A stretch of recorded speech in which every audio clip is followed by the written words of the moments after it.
ગાંધીનગર જિલ્લાના દહેગામ તાલુકાના હરસોલી જીવાજીની મુવાડી વટવા મેશ્વો નદીના તટ ઉપર આવેલ સદી માતાનો આગામી 25 નવેમ્બરના રોજ ચોથો પાટોત્સવ ખૂબ જ રંગેચંગે યોજાનાર છે। દહેગામ તાલુકાના હરસોલી વટવા જીવાજીની મુવાડી પાસે આવેલી વિસવા નદીના તટ પર સદી માતાનો ચોથો પાટોત્સવ 3 ગામોના સંયોગથી આગામી 25 તારીખે ગ્રામજનોના સંયોગથી ખૂબ જ રંગેચંગે ઉજવાશે, જેમાં હરસોલીના મહાદેવવાળા વાસમાંથી માતાજીની ધજા નીકળશે અને મહાદેવવાળા વાસના સંયોગથી કલાકારો અને દાતાઓનો મોટો સહયોગ મળી રહ્યો છે। તેમજ વાહજીભાઈ ભુવા સારું નેતૃત્વ કરી રહ્યા છે અને આ પ્રસંગે સમગ્ર 3 ગામો ભેગા મળીને આ માતાજી પ્રસંગની ભવ્ય રીતે ઉજવણી કરવામાં આવશે। ત્યારે સદી માતા કળિયુગમાં સાક્ષાત માતાજી હોવાથી જીવાજીના મુવાડીના તટ પાસે આવેલા આ મંદિરમાં દર રવિવારે મોટી સંખ્યામાં ભાવિ ભક્તોની ભારે ભીડ જામે છે અને તેના માટે હાલમાં પૂરજોશમાં તૈયારીઓ ચાલી રહી છે।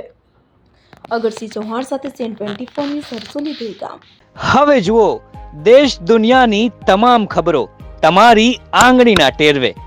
ઉઠાવો મોબાઈલ અને Google Play Store પરથી ડાઉનલોડ કરો અમારી CN24 ન્યૂઝ મોબાઈલ એપ।